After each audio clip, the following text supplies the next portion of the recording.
আসসালামু আলাইকুম। আজকে আমরা কাজ শক্তি ক্ষমতা এই অধ্যায়ের শর্টকাট ট্রিকগুলো দেখব। তো চলো শুরু করা যাক। দেখো এখানে প্রথমটা দেওয়া আছে টাইপ 1। এখানে বলা আছে এই উচ্চতা থেকে একটি বস্তুকে স্থির অবস্থা থেকে ফেলে দেওয়া হলো। ভূমি থেকে এক্স উচ্চতায় গতিশক্তির মান বিভব শক্তির এন গুণ হলো। তাহলে এক্স কত? অর্থাৎ এখানে বলা হয়েছে যে এই উচ্চতা থেকে একটা বস্তু যখন এখানে ফেলে দেওয়া হবে তখন কোন উচ্চতায়, মানে ভূমি থেকে কত উচ্চতায় গতিশক্তি বিভব শক্তির এন গুণ হবে। যদি এমন থাকে কোশ্চেনে, তাহলে এটার অ্যান্সার কি হবে? কত উচ্চতা হবে? X equal to H divided by N plus one. N এর মান কত হবে? এন এর মান হবে যত গুণ লেখা থাকবে, 2 গুণ থাকলে 2, 3 গুণ থাকলে 3, 4 গুণ থাকলে 4। তো দেখো এখানে উদাহরণ একটা দেওয়া আছে। 30 মিটার উচ্চতা থেকে একটি বস্তুকে স্থির অবস্থান থেকে ছেড়ে দিলে কোথায় গতিশক্তির মান বিভব শক্তির দ্বিগুণ হবে? তাহলে কোথায় হবে? X equal to H N plus one. H এর মান কত? 30 মিটার উচ্চতা থেকে ফেলে দেওয়া হলো। এন এর মান কত? এখানে দেখো 2 গুণ লেখা আছে, তাহলে 2 প্লাস ওয়ান। তাহলে দেখো এখানে কাটাকাটি করলে আসে কত? 10। 10 মিটার, অর্থাৎ ভূমি থেকে কি 10 মিটার উপরে গতিশক্তি বিভব শক্তি দ্বিগুণ হবে। এইটা কিন্তু অনেক ইম্পর্টেন্ট। তো দেখবা এই ধরনের এমসিকিউ তোমাদের অনেক আসে। তো এরপরে দেখো টাইপ 2।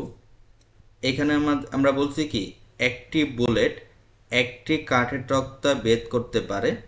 বুলেটটির গতি যদি এন গুণ করলে এন স্কোয়ার তক্তা ভেদ করতে হবে পারবে। মানে এখানে বলছে যে একটা গুলি, এটা মনে করো তক্তা, তো একটা গুলি কি করে?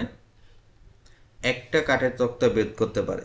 তাহলে যদি এইটার বেগটাকে যদি আমরা এন গুণ করি, এইটার বেগ যদি আমরা এন গুণ করি, তাহলে কতগুলো তক্তা ভেদ করতে পারবে?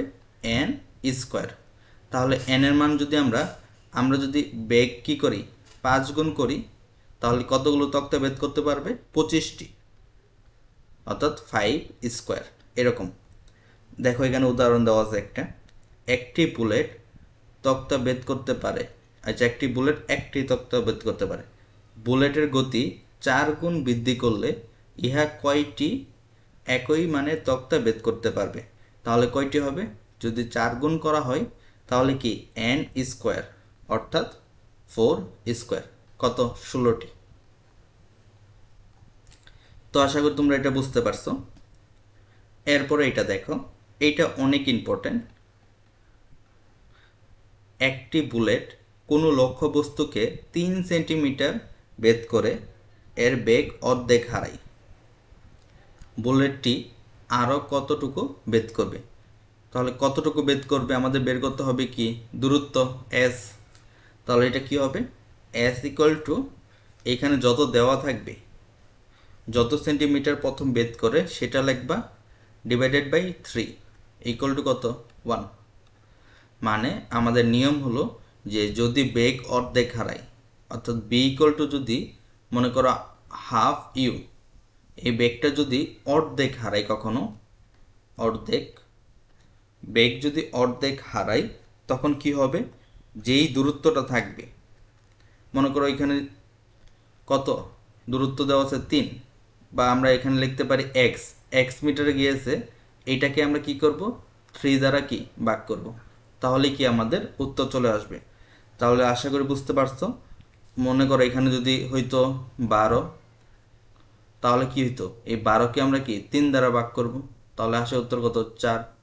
যদি হতো মনে করো 24, 24টা কি আমরা 3 দ্বারা ভাগ করলে কত আসে? 3 8 24।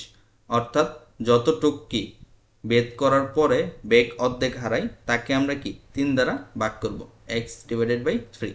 এটাই হলো শর্টকাট সূত্র। তো আশা করি তোমরা বুঝতে পারছো। এই ধরনের শর্টকাট যদি তোমরা চাও, তাহলে তোমরা কমেন্ট করে জানাও।